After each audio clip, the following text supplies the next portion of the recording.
ఇప్పుడు జిల్లాల రౌండప్ చూద్దాం.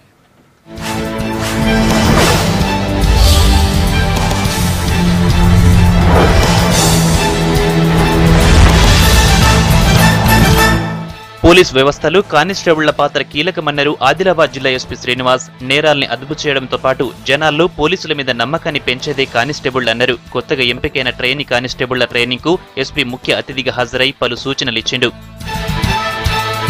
కరీంనగర్లో ఇయాల్టీ నుంచి ఎల్లుండి దాకా ఎయిర్ ఫోర్స్ రిక్రూట్మెంట్ ర్యాలీ జరుగుతున్నది. అంబేద్కర్ స్టేడియంలో జరుగుతున్న సెలక్షన్లకు 10 జిల్లాలకెళ్లి అభ్యర్థులు అటెండ్ అవుతారు. గ్రౌండ్లో అన్ని ఏర్పాట్లు చేసినారు ఎయిర్ ఫోర్స్ ఆఫీసర్లు. గ్రూప్ వై పోస్టుల కోసం ఈ రిక్రూట్మెంట్ ర్యాలీ చేసిండ్రు. Non technical, air force, police, technical staff కొలువులకు పరీక్షలు పెడతారు. జగిత్యాలలో రోడ్లను వెడల్పు చేస్తున్న బల్దీ అధికారులు పాత బస్టాండ్ నుంచి గడియారం దిక్కు రోడ్ల మీదికొచ్చి కట్టిన వాటిని కూలగొట్టినారు. అక్రమంగా కట్టిన అన్నింటినీ కూలుస్తామని చెప్పినారు. జోగులాంబ గద్వాల్ జిల్లా కేంద్రంలోన్న బాలభవన్లా సమ్మర్ క్యాంప్ ప్రారంభించినారు కలెక్టర్ రజిత్ కుమార్ షేని. పిల్లలకు సమ్మర్లా ఆటలు, డ్రాయింగ్, పెయింటింగ్ల ట్రైనింగ్ ఇచ్చేందుకు క్యాంప్ పెట్టినమన్నాడు కలెక్టర్. పిల్లలంతా మంచిగా నేర్చుకోవాలని చెప్పిండు.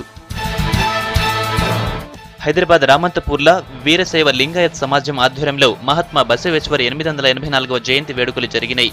ఏటా బసవేశ్వర జయంతిని ప్రత్యేకంగా ఓ కమిటీ వేసుకుని ఘనంగా నిర్వహిస్తామని, ఈ కార్యక్రమంలో శానా మంది పాల్గొంటారని నిర్వాహకులు చెప్పిండ్రు.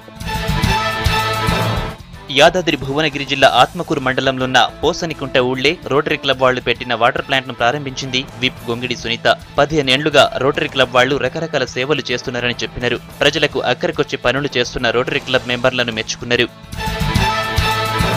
నిజామాబాద్ మార్కెట్ యార్డ్ ఈనాంకు జాతీయ అవార్డు అందుకున్న జిల్లా collector Yogita Rana, market committee కార్యదర్శి సంగయ్యలను టీఎన్జీఓలు అభినందించినారు. తెలంగాణ నుంచి నిజామాబాద్ జిల్లాకు అవార్డు రావడానికి ఉద్యోగులు, రైతుల కృషి ఉందన్నారు.